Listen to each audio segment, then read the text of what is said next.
41% ঝুঁকিপূর্ণ ভোট কেন্দ্র নিয়ে চিন্তার ভাঁজ পুলিশের কপালে। আইন শৃঙ্খলা নিয়ন্ত্রণে সব ধরনের প্রস্তুতি সম্পন্ন।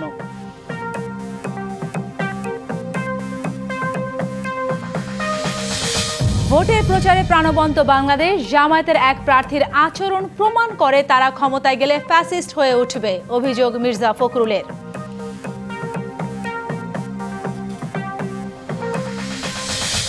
রাজার ছেলে রাজা নয়, বংশ পরম্পরার নেতা নয়, মন্তব্য জামায়াত আমিরের। অভিযোগ পরিবারতান্ত্রিক নেতা যারা চায় তারাই আইডি হ্যাক করেছে।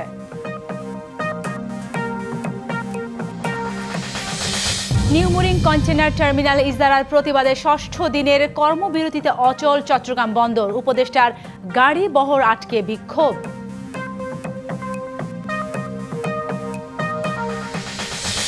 এবং বাংলাদেশের পাশে থাকতেই ভারতের সঙ্গে ম্যাচ বয়কট পাকিস্তানের, বললেন শেহবাজ শরীফ। কৃতজ্ঞতা ক্রীড়া উপদেষ্টা আসিফ নজরুলের। জুলাই গণ অভ্যুত্থানের সময় আশুলিয়ায় ৬ মরদেহ পোড়ানো সহ ৭ হত্যা মামলায় সাবেক এমপি সাইফুল ইসলাম সহ ৬ জনকে মৃত্যুদণ্ড দিয়েছে ট্রাইব্যুনাল। ৩টি অভিযোগে সাইফুল ইসলামকে যাবজ্জীবন সাজাও দিয়েছে আদালত। আন্তর্জাতিক অপরাধ ট্রাইব্যুনালে এই মুহূর্তে ব্রিফ চলছে, সরাসরি চলে যাচ্ছে সেখানে। সুপিরিয়র যে ডিআইজি, এসপি, এডিশনাল এসপি এরা ঘটনাস্থলে ছিলেন না, সম্ভবত এই বিবেচনা করেছেন ট্রাইব্যুনাল। কিন্তু আমরা তাদের সংশ্লিষ্টতা যথার্থভাবে প্রমাণ করতে সক্ষম হয়েছি এ বিষয়ে, এবং ওনারা প্রমাণের সাথে একমত হয়েছেন। আমরা যে সাক্ষ্য উপস্থাপন করেছি দোষী এটার সাথে একমত হয়েছে, কিন্তু সেন্টেন্সিং ক্ষেত্রে, কারণ এই লাশ পোড়ানোর সময় তারা উপস্থিত ছিলেন কিনা এই বিষয়টি হয়তো বিবেচনায় নিয়েছেন। তারপরে আমরা জাজমেন্ট দেখব, দেখার পরে সিদ্ধান্ত।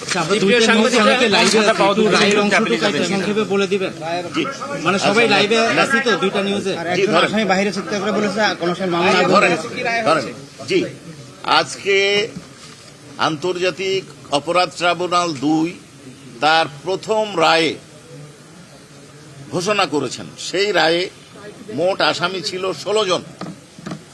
তার মধ্যে অন্যতম ছিলেন স্থানীয় এমপি সাইফুল ইসলাম, তাকে মৃত্যুদণ্ড দেওয়া হয়েছে। আশুলিয়া থানার ওসি AFM শাহেদ রনিকে মৃত্যুদণ্ড দেওয়া হয়েছে। এসআই আব্দুল মালেককে মৃত্যুদণ্ড দেওয়া হয়েছে। এএসআই বিশ্বজিৎ শাহকে মৃত্যুদণ্ড দেওয়া হয়েছে। কনস্টেবল মুকুল চোকদারকে মৃত্যুদণ্ড দেওয়া হয়েছে। রনি ভূঁইয়া যুবলীগ সদস্য, তার মৃত্যুদণ্ড দেওয়া হয়েছে। যাবজ্জীবন কারাদণ্ড, অর্থাৎ মোট ৬ জনের মৃত্যুদণ্ড দেওয়া হয়েছে। যাবজ্জীবন কারাদণ্ড দেওয়া হয়েছে ৭ জনকে। তারা হলেন DIG Syed Nurul Islam, SP Asaduzzaman Ripon, additional SP Abdullahil Kafi, additional SP Shahidul Islam, inspector তদন্ত Masudur Rahman, inspector operation Nirmal Kumar Das, inspector DB Arafat Hossain Arju. ৭ বছরের কারাদণ্ড দেওয়া হয়েছে এসআই আরাফাত উদ্দিন এবং এএসআই কামরুল ইসলাম, অর্থাৎ 2 জনকে।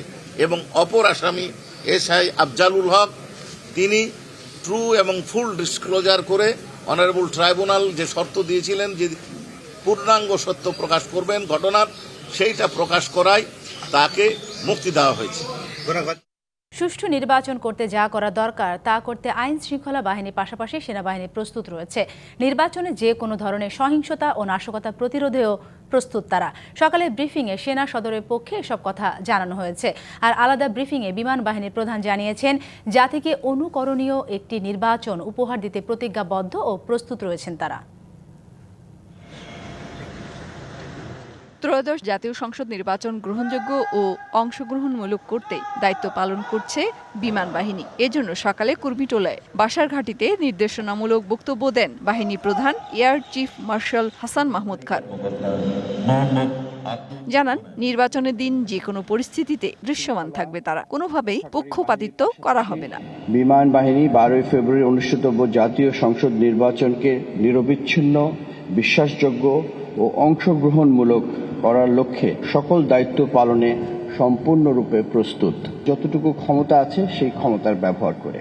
অন্যদিকে গুলিস্তানে সেনাবাহিনী প্রধানের দেয়া ইন-এইড টু সিভিল পাওয়ারের আওতায় বাহিনীর কার্যক্রম পরিদর্শন ও নির্বাচন নিয়ে সভা অনুষ্ঠিত হয়। সভা শেষে প্রেস ব্রিফিং করে সেনাবাহিনী।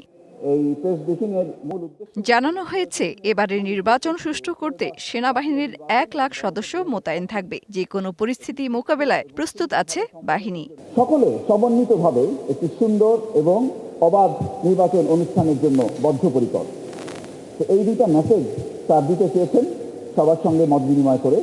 সেনাবাহিনীর পক্ষে জানানো হয়েছে নির্বাচনকে ঘিরে সোশ্যাল মিডিয়ায় অপপ্রচার চালানো হচ্ছে। এসব নজরদারির জন্য সার্বক্ষণিক মনিটরিং সেল গঠন করা হয়েছে।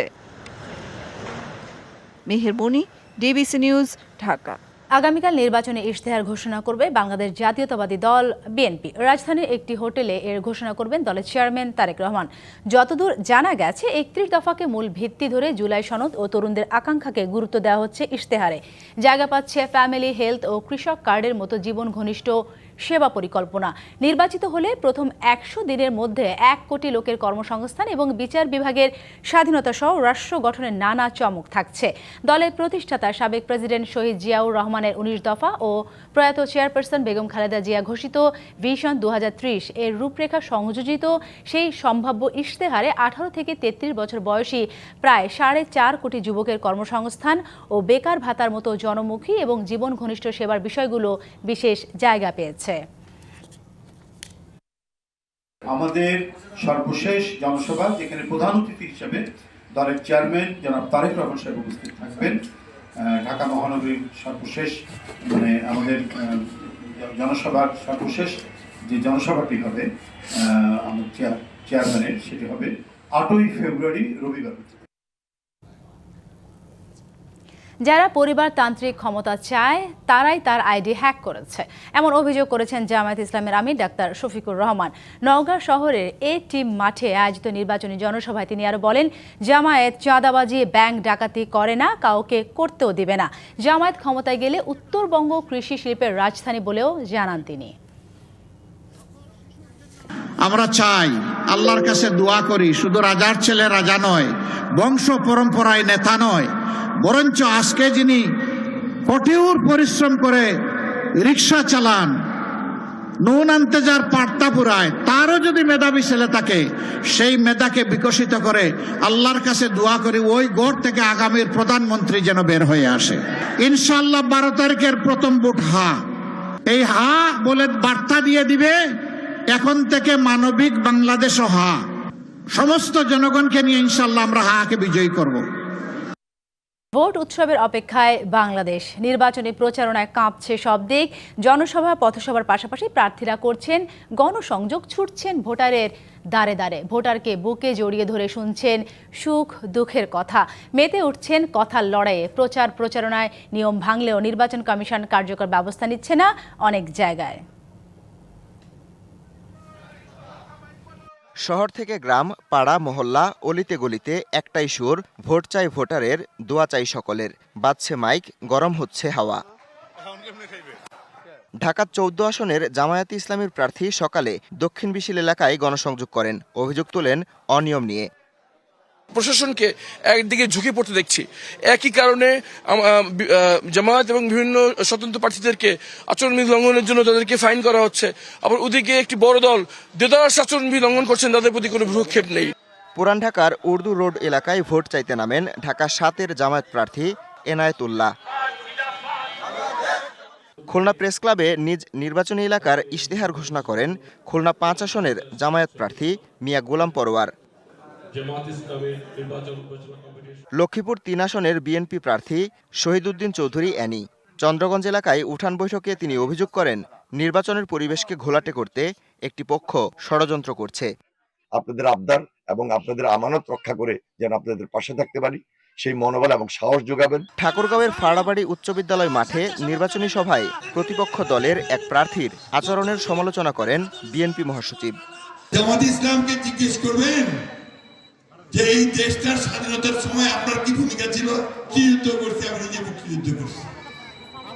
তখন জামাত এইখানে এই দেশে ওই পাকিস্তান সেনাবাহিনীকে সাহায্য করে আমাদের স্বাধীনতাকে বন্ধ করার চেষ্টা করছে। সিলেট কেন্দ্রীয় শহীদ মিনার এলাকায় ধানের শীষের প্রচারে মিছিল করেছেন ব্যবসায়ীরা। DBC news desk. এই মুহূর্তে ঢাকা 14 আসনে জনসংযোগ করছেন বিএনপি প্রার্থী ইঞ্জিনিয়ার সঞ্জিদা ইসলাম তুলি। বিস্তারিত জানতে সেখান থেকে জানাতে আমাদের সাথে যুক্ত হচ্ছেন সহকর্মী আরিফুল ইসলাম। আরিফ, ত্রয়োদশ জাতীয় সংসদ নির্বাচনে তো আর বাকি মাত্র কয়েকদিন, এই শেষ সময়ে এসে প্রার্থীরা কি বিশেষ প্রতিশ্রুতি দিচ্ছেন ভোটারদের, আর ভোটাররা কি বলছেন, তারা আসলে কেমন নেতা চান, সবকিছু মিলে নির্বাচনী প্রচারণা খবর জানাবেন আমাদের। সাথে দেখুন, দলের তো একটা ইশতেহার রয়েছে, তার পাশাপাশি তাদের যে নিজস্ব পরিকল্পনা, সেই পরিকল্পনা অনুযায়ী তারা কিন্তু মাঠে চষে বেড়াচ্ছেন বলা যায়। যেহেতু এইখানে হচ্ছে বিএনপি 14 আসনের যিনি বিএনপি থেকে মনোনীত প্রার্থী, আমরা একটু কথা বলতে চাই তার সঙ্গে যে তিনি সকাল থেকেই মোটামুটি বলা যায় সকাল থেকেই তিনি সারাক্ষণ ভোটারদের কাছে যাচ্ছেন। একটু জানবো তার কাছ থেকে, একটু জানতে চাই আমরা যে আসলে কি ধরনের ইশতেহার বা ইশতেহার তো রয়েছেই, পাশাপাশি আপনি কি ধরনের গুরুত্বপূর্ণ ভূমিকা রাখতে পারবেন এই আসন? ধন্যবাদ আপনাদের সবাইকে। আর মাত্র 7 দিন পরে ত্রয়োদশ নির্বাচন।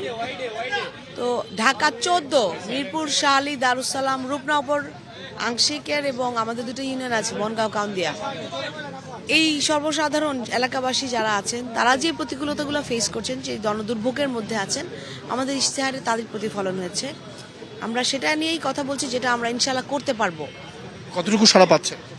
আলহামদুলিল্লাহ, আমরা অভূতপূর্ব সাড়া পাচ্ছি। আমি ভালোবাসা যেটা দেখতে পাচ্ছি সবার কাছে, সেটা হচ্ছে আমার মনে হয় বাংলাদেশ জাতীয়তাবাদের প্রতি ভালোবাসা, বাংলাদেশের পক্ষের শক্তির প্রতি ভালোবাসা, ধানের শীষের প্রতি ভালোবাসা। আর সাধারণ জনগণ বিশ্বাস ও আস্থা রাখতে চায়, যারা বিগত সময়ে বাংলাদেশের দুঃসময়ে পাশে ছিল, স্বৈর শাসনের নির্যাতনের সময় পাশে ছিল, এবং এই প্রতিফলনই আমি দেখতে পাচ্ছি সাধারণ জনগণ। যে এই আসনে যিনি প্রতিদ্বন্দ্বী প্রার্থী রয়েছেন আপনার জামাতের, তিনি বলছেন, অভিযোগ আকারে বলছেন যে আপনারা আচরণবিধি লঙ্ঘন করছেন, বিষয়টা আসলে আমাদের সকলকে, সকল নেতাকর্মী, জাতীয়তাবাদী দল বলেন, আমাদের সাধারণ জনগণ বলেন, যাদের সাথে আমাদের কথা হচ্ছে, আমরা চাই বিগত 15 বছর যারা ভোটাধিকার আমরা সাধারণ মানুষ দিতে পারেনি, আপনারা জানেন, এবং এই জন্য ক্ষমতা কুক্ষিগত ছিল, সকল জনগণ যেন একটা সুস্থ সুন্দর পরিবেশে নির্বাচন হয়, এটার জন্য বাংলাদেশ জাতীয়তাবাদী দল সর্বাত্মক চেষ্টা করে যাচ্ছে। এবং কোনো জায়গায় কোনো আচরণবিধি যেন লঙ্ঘন না হয়, সেইটা মানে আমাদের থেকে শতভাগ চেষ্টা থাকছে। এবং আমরা চাই অন্য কেউ উদ্দেশ্যমূলকভাবে যেন নির্বাচনকে প্রশ্নবিদ্ধ না করে, যেন এর মধ্যে প্রতিবন্ধকতা সৃষ্টি করতে না পারে, নির্বাচন নিয়ে কথা না করতে পারে। কারণ আপনারা দেখেছেন বিগত সময় থেকে এই পর্যন্ত আমরা চেয়েছি, বাংলাদেশের পক্ষের শক্তি, বাংলাদেশ জাতীয়তাবাদী দল, আমরা চেয়েছি জনগণ যেন তাদের ভোটাধিকার প্রয়োগ করতে পারে। অসংখ্য ধন্যবাদ। শুনছিলেন, সাথে এখানে তিনি কিন্তু বক্তব্য রাখবেন সংবাদ কর্মীদের সঙ্গে, এবং কি যে প্রতিদ্বন্দ্বী যে প্রার্থী রয়েছেন তিনি অভিযোগ আকারে বলেছেন, সেই উত্তরটাই আসলে তিনি দিলেন কি অবস্থায়। পরবর্তীতে অবশ্যই নতুন কোনো তথ্য হলে অবশ্যই জানার চেষ্টা করবো। সাথেই অসংখ্য ধন্যবাদ আরিফ আপনাকে। এদিকে নির্বাচনী প্রচারণায় পিছিয়ে নেই স্বতন্ত্র প্রার্থীরাও। রাজধানী মিডফোর্ড এলাকার ঢাকা 7 আসনের স্বতন্ত্র প্রার্থী ইসহাক সরকার নির্বাচনী প্রচারণা চালাচ্ছেন। সেখানে আছেন সহকর্মী আনজাম খালেক। প্রচারণার খবর জানাতে সরাসরি যুক্ত হচ্ছেন তিনি আমাদের সাথে। আনজাম, জানাবেন প্রচারণা কেমন চলছে, আর ভোটারদের কাছ থেকে কেমন সাড়া পাচ্ছেন প্রার্থীরা? জি সাথী, আপনি যেমনটি বলছিলেন যে কিছুক্ষণ আগেও কিন্তু এখানে যে স্বতন্ত্র প্রার্থী ইসহাক সরকার তিনি গণসংযোগ চালিয়েছেন, এবং তিনি এই মুহূর্তে মসজিদে ঢুকেছেন। আমরা কিছুক্ষণ আগেও কিন্তু তাকে রেখেছিলাম। আমরা একটু দেখাতে চাই, এই এলাকায় কিন্তু একটু আগেই কিন্তু এই স্বতন্ত্র প্রার্থী যে ইসহাক সরকার গণসংযোগ করেছেন, এবং তিনি কিন্তু ভোটারদের সাথে কথা বলছেন, ভোটারদের দাঁড়ে দাঁড়িয়ে গিয়েছেন, তাদেরকে ভোট দিতে বলেছেন, এবং তিনি বলেছেন যে এই এলাকায় যদি তিনি জয়যুক্ত হতে পারেন তাহলে এই এলাকার যেসব সমস্যা রয়েছে সব সমস্যার সমাধান করবেন। এর আগে কিন্তু আমরা একটু জানিয়ে রাখতে চাই যে এর আগে এই এলাকার জামাত প্রার্থী যিনি রয়েছেন তার সাথে আমরা কথা বলেছি, তিনিও কিন্তু জানিয়েছেন যে তিনিও এই এলাকার যদি জনগণের ভোটে নির্বাচিত হতে পারে তাহলে এলাকার যত সমস্যা রয়েছে সেই সমস্যাগুলো সমাধান করবেন। পাশাপাশি কিন্তু এই এলাকার যে ব্যবসায়ীরা রয়েছেন সেই ব্যবসায়ীদের উন্নয়নে কিন্তু তিনি কাজ করবেন বলে জানিয়েছেন। সাথী, এই ছিল আমার কাছ থেকে। অসংখ্য ধন্যবাদ আপনাকে। দেশ জুড়ে বইছে নির্বাচনের জোর হাওয়া। 12 ফেব্রুয়ারি হবে ত্রয়োদশ জাতীয় সংসদ নির্বাচনে ভোট গ্রহণ, এ নিয়ে কি ভাবছেন সাধারণ মানুষ থেকে শুরু করে আগামীর জনপ্রতিনিধিরা, সে কথা জানাতে ডিবিসি নিউজের ইলেকশন এক্সপ্রেস ছুটে যাচ্ছে সব সংসদীয় আসনে। এখন রয়েছে সংসদীয় আসন 270, নোয়াখালী 3-এ। সিএসআরএম ডিবিসি ইলেকশন এক্সপ্রেস এখন আছে নোয়াখালী জেলায়। এই মুহূর্তে আমাদের সাথে অতিথি হিসেবে যুক্ত আছেন নোয়াখালী 3 আসনে ইসলামী আন্দোলন বাংলাদেশ মনোনীত প্রার্থী মাওলানা নুরুদ্দিন। আমরা একটু তার সাথে কথা বলবো। আপনি তো এই আসনের দলের পক্ষ থেকে নির্বাচন করছেন, কি পরিস্থিতি, ভোটের হাওয়া কেমন বইছে?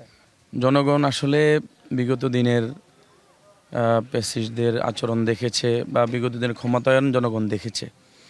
আসলে জনগণ তো তাদের অধিকার তারা ফিরে পায় নাই, এজন্য তারা আশা করতেছে ইসলামী আন্দোলন প্রার্থী বা আমরা যদি ক্ষমতা আসতে পারি তাহলে জনগণ তাদের কাঙ্ক্ষিত আশা, তাদের প্রত্যাশা তারা তো পূরণ হবে। এজন্যই তারা আমাদের আগ্রহে আমাদের ডাকে সাড়া দিচ্ছে। তারা আপনার মতো অন্য প্রার্থীরাও একই কথা বলছে, তাহলে ভোটের লড়াইটা কেমন জমবে কি মনে হয়?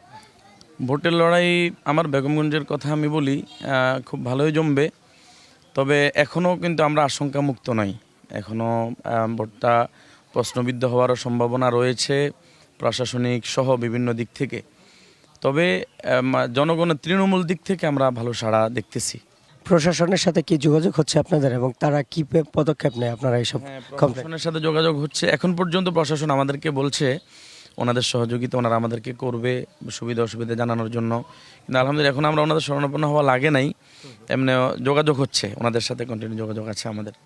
নির্বাচনের যে পরিবেশ এখানে এখন বিরাজ করছে, এটি যদি অব্যাহত থাকে তাহলে কেমন নির্বাচন হবে বলে মনে করেন?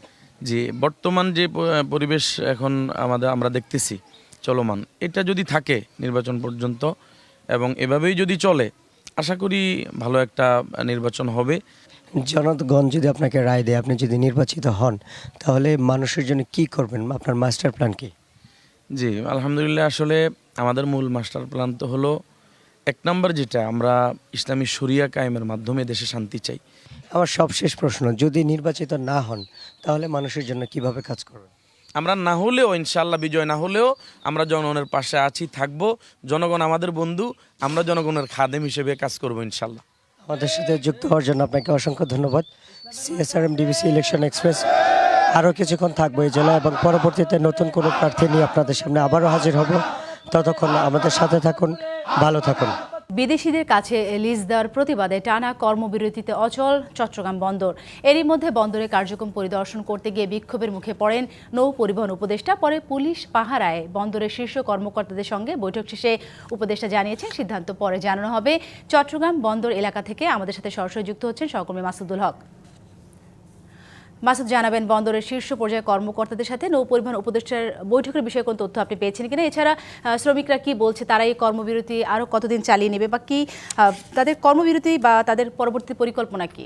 আপনি ইতিমধ্যে জেনেছেন যে আজকে সকাল 11টার পর নৌ উপদেষ্টার গাড়িকে আসলে ঘিরে যে বিক্ষোভ, সেটি আসলে এই মুহূর্তের একটা শান্ত।